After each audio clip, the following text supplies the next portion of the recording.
ఇప్పుడు ఈ సినిమా వచ్చేటప్పటికి కల్కి నా ధ్యేయం ఒకటి ఉండేదమ్మా, అందరితో తీశాను, కృష్ణరాజు గారి అబ్బాయితో ప్రభాస్తో సినిమా తీయాలి అని ఇదే చెప్పాను.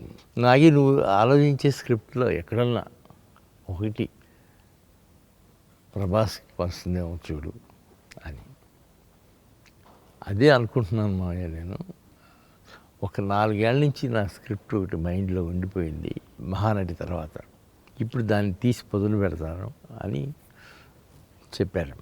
కథ రెడీ అయింది మావయ్య, ఒకసారి వింటారా అని వినిపించాడు.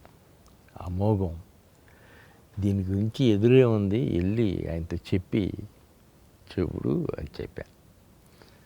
అట్లాగే వెళ్ళాడు, చెప్పాడు. ఆయన వెంటనే యాక్సెప్ట్ చేశారు.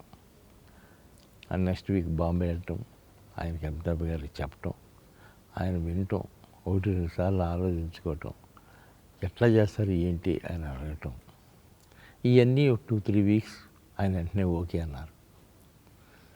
ఆ తర్వాత ఎప్పటికో కానీ షూటింగ్ స్టార్ట్ అయిన తర్వాత కమల్ హాసన్ గారి గురించి ప్రపోజల్ రాలేదు.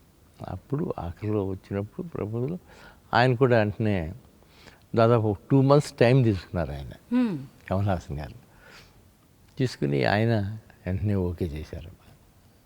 అంటే ఆయన నెగిటివ్ క్యారెక్టర్ ఉంది కదా నా దాంట్లో, ఎట్లా వస్తుంది ఏంటి అని ఆలోచించి ఆయన కూడా వెంటనే ఓకే చేశారు.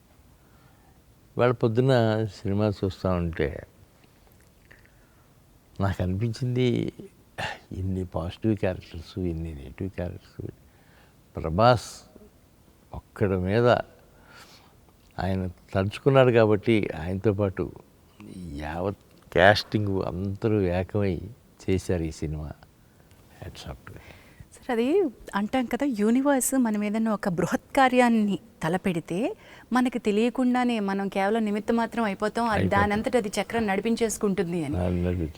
కల్కి 2898 AD is India's pride sir.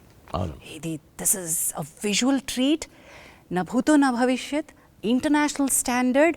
ఇది మన తెలుగు గడ్డ నుంచి పుట్టిందా అని తెలుగువారే ఆశ్చర్యపోయే స్థాయిలో సినిమా.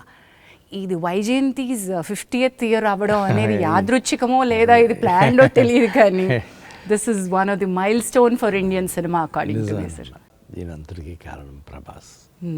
ఆయన తర్వాత అమితాబ్ బచ్చన్ గారు, కమల్ హాసన్, దీపిక పట్టుకొని ఇంపార్టెంట్ క్యారెక్టర్ అదొకటి ఉంది. ఆవిడకి వెళ్ళి చెప్పారు, ఆవిడ వెంటనే ఓకే చేశారు. కథ వెంటనే ఈ భలే కథ అండి, ఇది మీరు బాగా ఆలోచించారు, నేను చేస్తాను, చెయ్యాలి ఈ సినిమా. ఇట్ ఈస్ ట్రూలీ మా అందరి, ఇన్ఫ్యాక్ట్ భారతీయ సినిమాకి ప్రైడ్ అని చెప్పినట్టుగా దిస్ ఇస్ అన్ అమేజింగ్ ఫీటే. ఎండ్ టైటిల్స్ చూసి నేను ఆశ్చర్యపోయాను, ఏంటిది ఒక పరిశ్రమ యావత్తు పనిచేసిందా ఈ సినిమాకి, ఇంతమందిని. సార్, ఏ రోజు కొంచెం ఒక చిన్న సంకోచం, ఒక ఏమంటాం, ఒక సందేహం, ఇలాంటివి ఏమన్నా వచ్చినాయా సార్? ఎప్పుడు రాలేదమ్మా.